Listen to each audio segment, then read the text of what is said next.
All right. Well, Kerri, thank you for stepping into this conversation with curiosity and openness. I truly appreciate you taking the time to share your journey, and I'm looking forward to that conversation. We've had many great conversations in our classes previously. And so to give an introduction, my name is Anette, and I am the founder of Enzo Mindset. And these series are called And So tell me about your tree. And I have Kerri here. So Kerri, why don't you introduce yourself? Yeah, hi. My name is Kerri, and I'm Kerri Kroeker, and I'm the founder of Coaching with Kerri. And I'm really excited to be here with you, Anette, and to do this. And trees have always been a part of my metaphor, my personal metaphor. So I'm really excited about having this conversation, so much so that I wore my tree necklace just to I love that. to bring that forward. Yeah. Oh, that's so great. Love it. And I know that you love rocks and stones. I am also. My son picks them out every day at the beach for me and at school. And I'm like a boy mom, I have a pile of rocks sitting around. So I love it. I have a pile of rocks to my left, and I have a painted rock to my right, and I have one behind me that I painted. Yeah, it's Love it. I love it. Okay. Well, what I'm going to do, I'm going to run through what to expect. So this conversation really is about your story and your tree and your leadership, the resilience that you would have went through and the heart of the work that you do. But instead of the typical interview, what we're going to be going through is through the metaphor of the tree. So the seed is the spark that planted your path, the curiosity, your calling, your roots, the values that ground you. And so when the storms come, hold you strong.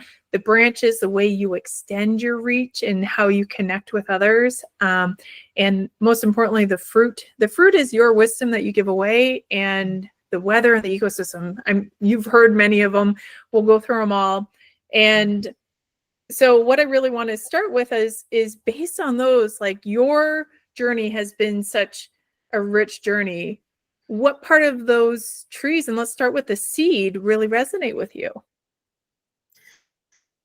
It's hard being 50. I've had quite a few seeds that have been planted over the years, and I feel like I could talk about several different trees, but I'm wondering if maybe the seed I want to talk about is the seed into this coaching journey, because I think that has been one of the more profound moments for me in recent history, and leading me to here. And so because a year ago, I wasn't sure what I was going to be doing and where I was going to be taking my life and what I wanted to be doing. And after 20 years in the healthcare industry, I knew it was getting time to do something different. And so having people plant seeds of ideas and seeds of possibility and opportunity is what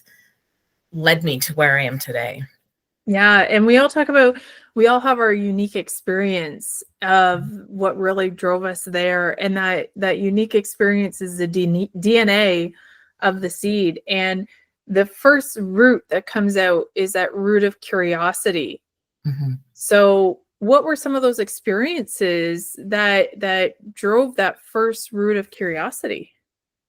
So I think the piece that really sparked the root of curiosity was probably about 5 years ago. It may have been a bit longer, but I know that I can really nail it down to about 5 years ago. And I was really in this place of trying to figure out what my next steps could potentially be. I had been at that point in acute care hospital work for 15 years. It's now been 20, but at the time it was about 15 years. And I was starting to feel that sense of the need for something different and new. So as part of being spiritual healthcare, I sit with the hard in people's life, the trauma, the grief, the disappointment, the the uncertainty, really sitting in that, especially when people are waiting on a diagnosis or trying to figure out what the next steps are and they're still waiting to hear. I always say one of the hardest things to do is find peace in the mystery of the unknown, and trying to figure out what is going to come next and what that's going to be like. And so I was really sitting in that, and sitting in that heart, especially in that grief, because grief is so much more than just death, right? Grief is, while it is death, it's also loss of relationship, it's loss of limb, it's loss of independence, which a lot of our aging population go through. It's loss of meaning and purpose, because now I'm dealing with this new diagnosis of whatever it is. How am I going to find my meaning and purpose, because my life has now changed forever? And so how do you make sense of that? How do you grieve that? And so it was really sitting in the moments of those grief journeys with people. And while that is incredibly meaningful, incredibly special work, it was starting to weigh a little bit on me. And so I was trying to figure out, okay, what can I do now? What can I do? And in spiritual healthcare, it's such a specialized niche that it can be really hard to think of the what next. Because often, I always joke, often people either retire or die in this position. So they can be hard positions to find, but it's true, because you feel so called into it, and you feel so much connection to that. But I knew that I couldn't do this for another 20 years. So I was trying to figure out what to do. And so that was probably the beginning, about 5 years ago. Then the pandemic hit. And as we all know, the pandemic was really difficult for everybody, whether you were in healthcare or not. My experience was living through the pandemic in healthcare. And so that's my only avenue that I can really talk about securely or confidently, because I wasn't someone who was forced to stay at home and who had to stay at home. I had to go to work every day, and I had to show up, and it was really hard. And it was hard for the people to stay home too. It was hard for the kids that couldn't go to school. It was so hard. And as someone who could see both sides, and knowing that the healthcare system had to make very difficult choices, and it was dividing people, that I saw both sides. And so that was really hard to live into. And I saw the heart of families not being able to come to the hospital, and until the very end, and they missed out on so much amazing times with their people, and meaningful times. And I saw how hard it was on the frontline healthcare workers, not just myself, but the nursing and the healthcare aides and the respiratory therapist and the allied health of the PTs and the OTs who kept coming to work every day and trying to make the best of something that was horrendous. And taking the brunt, especially the nurses. The nurses took so much of the brunt of all of that, of the family grief and the anger and the uncertainty and the despair that a lot of their patients felt, and trying to advocate for families against a system that, like, it was a mess. And so really having to do that, you kind of then, like, that seed and that root kind of went into a little bit of sleep mode, right? Because you had to be present through all of that.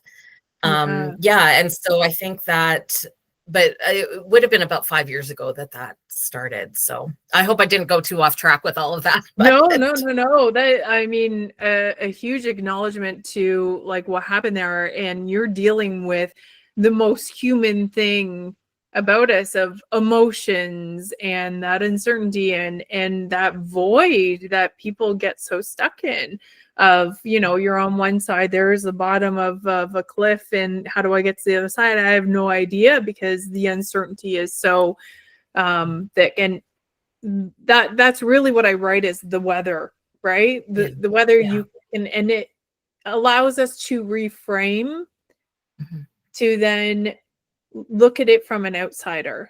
And when I use the metaphor of, like, your leadership as a tree, it allows you to observe, emotions, situations, scenarios as an external thing, and you can observe to understand them.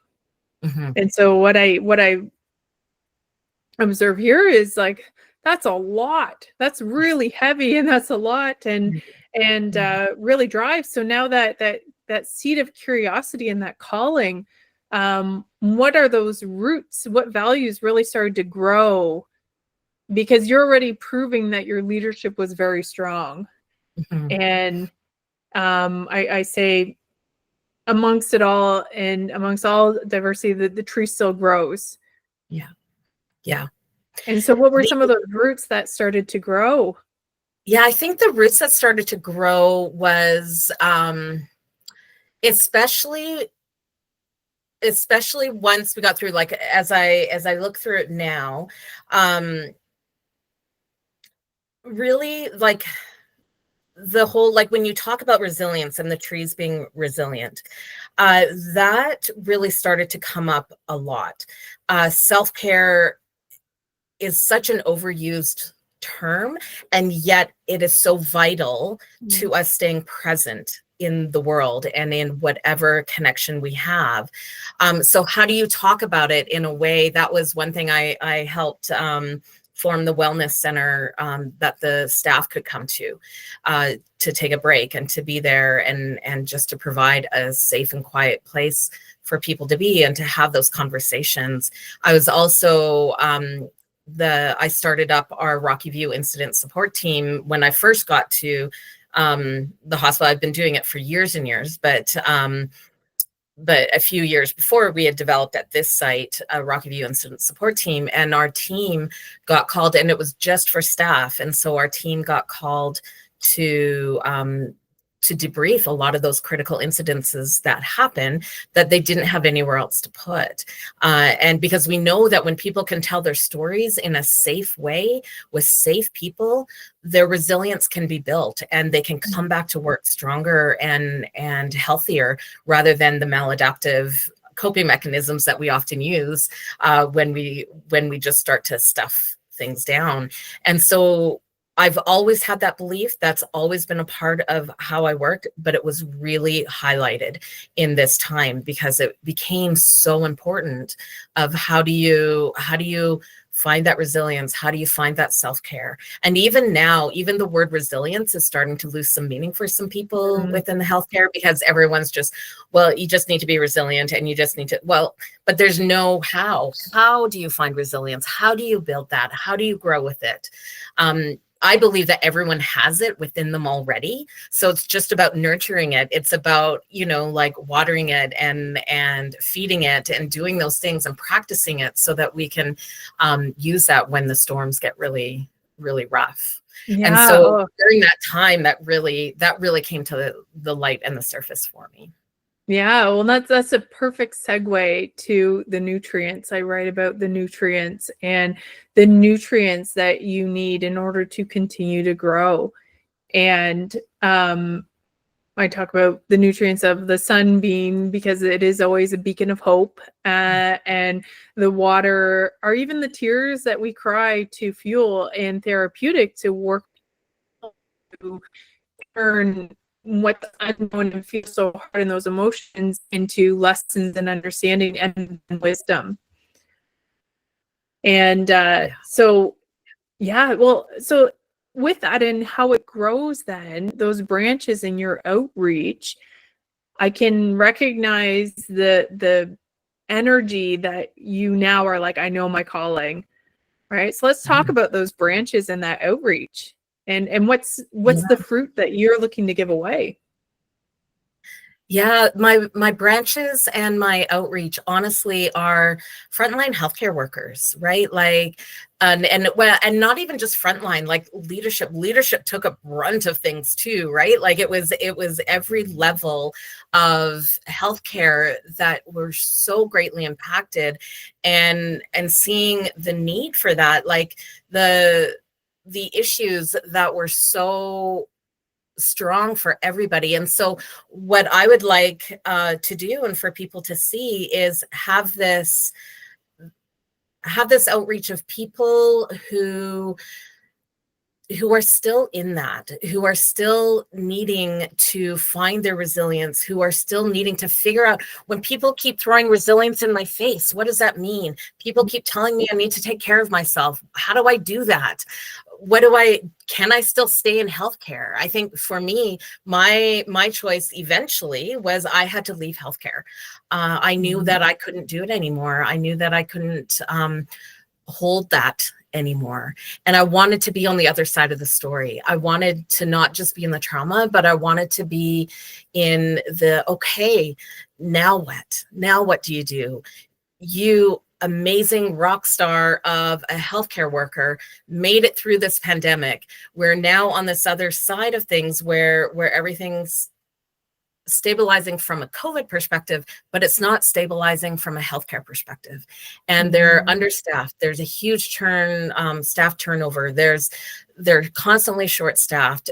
The purpose and meaning that they initially went into healthcare in is not as present anymore. And they're having a harder time seeing that. And so what I would like is to journey with people in that. Like, let's talk about that. Like, what does that mean? Like, if you want to stay in healthcare, how can you re-engage in that purpose and meaning? What are the things that are most important to you that keep you going back, that you want to capitalize on, that can keep you there, doing what you love to do? Or is it now time to think about healthcare in a different way? Or if it's nursing, maybe it's not bedside nursing anymore. Maybe it's a different time. And I have such a love for nurses, like such a love, after working with them for 20 years, actually longer than that, because in my master's degree, I did a master's in community counseling, or my concentration was in community counseling. And so all of my counseling clients that I had at the time in my internship were nursing students. So I fell in love with nurses and that whole process like 20 plus years ago, and then worked with them for 20 years. And I just have such a love and respect for them. And I get how hard it is working alongside them for all that time. And so wanting them to feel that passion again and find that purpose and meaning, and whether it's continuing in healthcare or looking at it from a different place, or maybe it's time for them to move into a totally different career. I don't know. And I would love to sit with them and just find that what is their root, right? Well, like, what is keeping them grounded? What lessons are they learning, and how can they move forward in that? And Simon Sinek talks about finding your why in a more corporate way of when you have your why.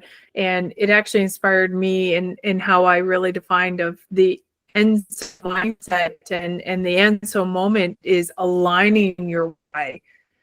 And so that what you feel so deeply on what you love, and then there's the external world of what you're actually doing. And that burnout usually happens when there's a misalignment or a gap between those two circles converging into that harmonious, this feels good, this feels right.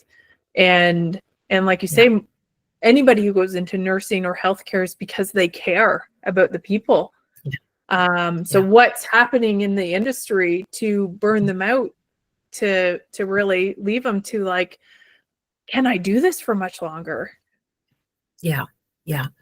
And I think the pandemic sped up timelines for a lot of people, because it was something that we've never experienced before. It was something that we had to hit the ground running, and every day it was a different message. And every day at the beginning, rules were changing and guidelines were changing. And we're like, do we wear a mask? Do we not wear a mask? Do we need an N95? Do we not? Like, what do we do? And what unit is going to be the primary unit for this? And then needing to share the wealth of that, and over time, because it was so much and too much for one unit to do long term, that they ended up having to do that. So every facet of healthcare was affected by it. And so really now trying to connect with that why is it that I want to do this? Like, what drew me here? And that often, and it's such a beautiful thing, when I did the debriefings for the critical incidents, the we would ask that question, like, what keeps you coming back to work? What helps you after something like this to bring you back to work? And everyone was like, it's my team, right? It's my team. It's the people I work with, that they feel so supported, or they feel so loved in that, and connected. And so, and other times it was like, it's hard to figure out how to come back, and yet their love for their team helps them to keep coming back, because they don't want to abandon their team. And so it's really that aligning of, can I keep doing this? Is there another way to do this? How else can I connect with this passion that I've had often since they were little people, right? Yeah, for sure. And the ecosystem, that's really the ecosystem. When you have an ecosystem, and I mentioned it in the last one, but a tree shares its resources. And that's what we see in teams day in, day out, where we're pouring into the cup of our partner and our team because we care and we love them, right? And we want to help them keep going. And really, it's how we make people feel. And when leadership really understands, it's how you authentically make that other person feel for the efforts that they put in. And what fruit you're really giving them to then sustain their growth. You do such an amazing job talking about your passion and where you are. So when you think of that now, what is the legacy in this next chapter of your life with your coaching that you want to go? That's a really good question. The legacy that I want to leave and to give is allowing people to really embrace with confidence who they are.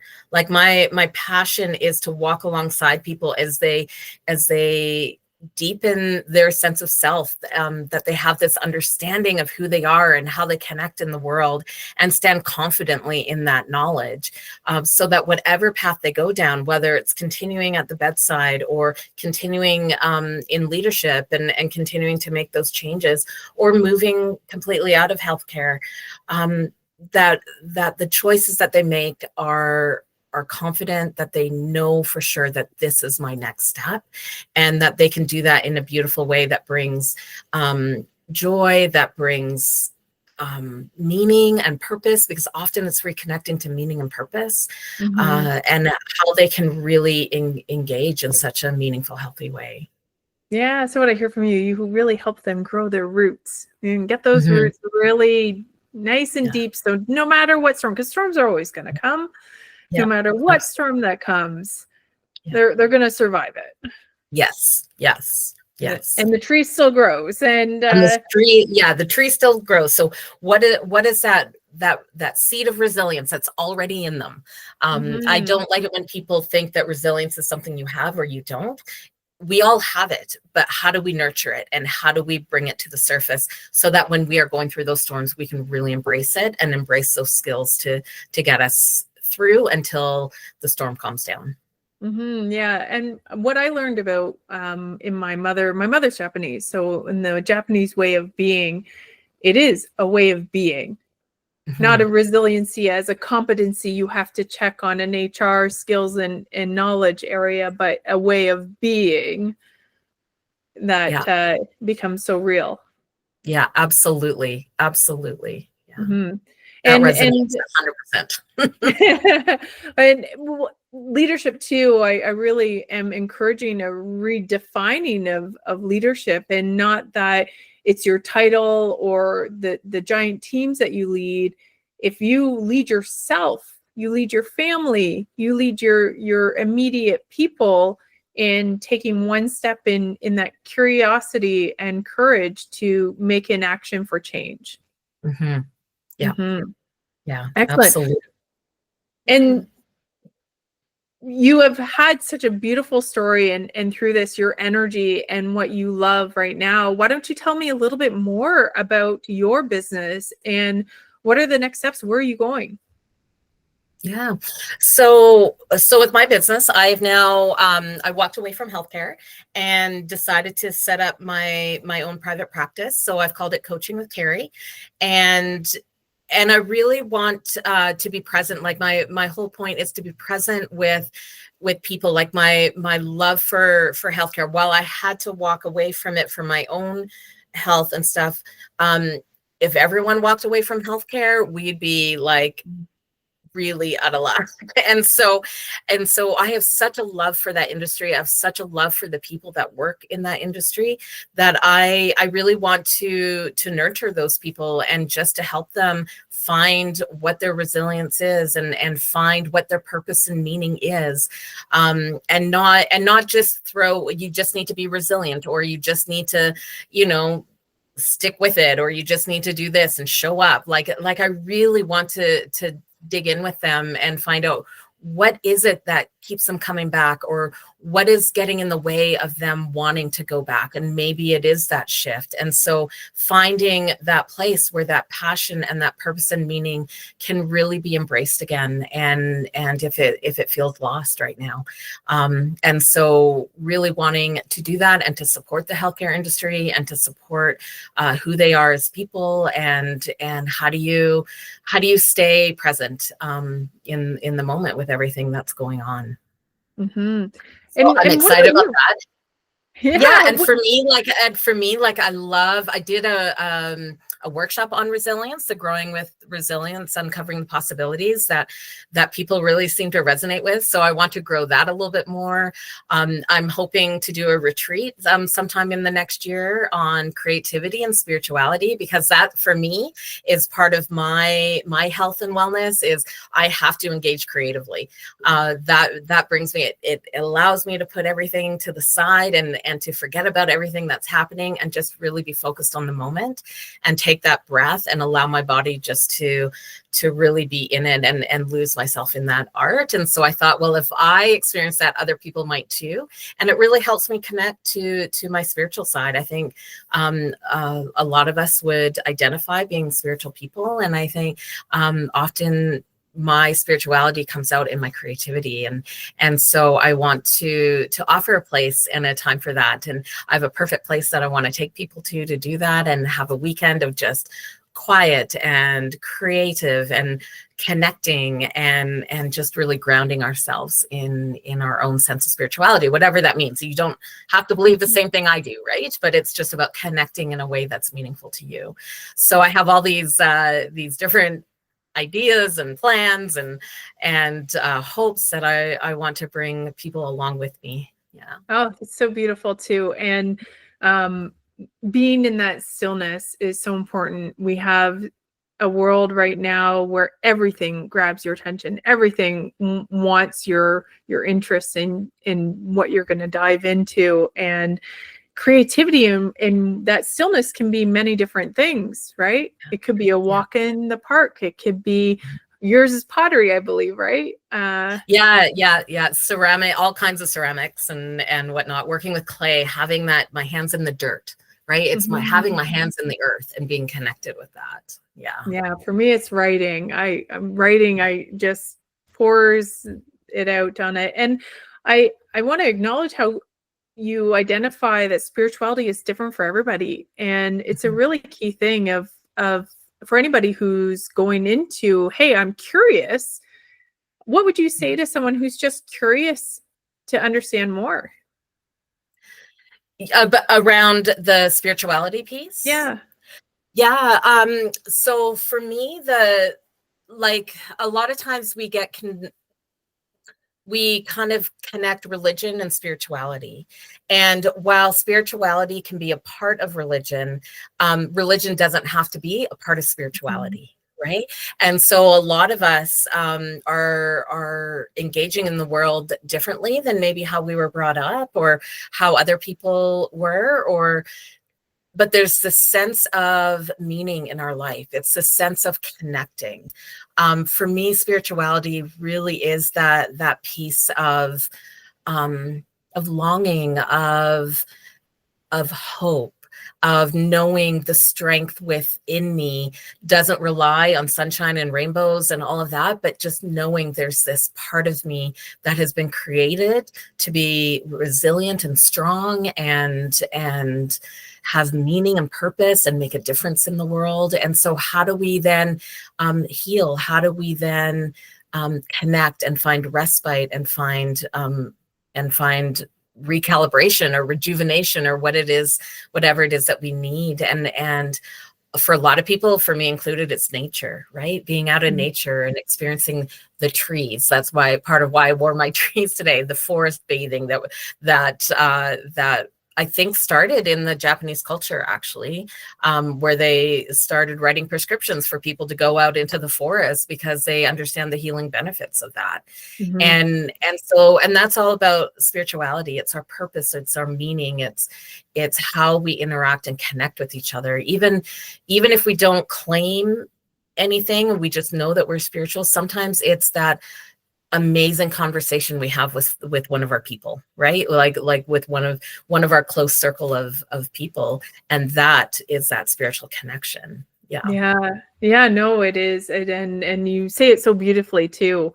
And that area that we're going into too, of technology and AI and where we're going, I resonate with that a lot. And right now we need to know what it really means to be human.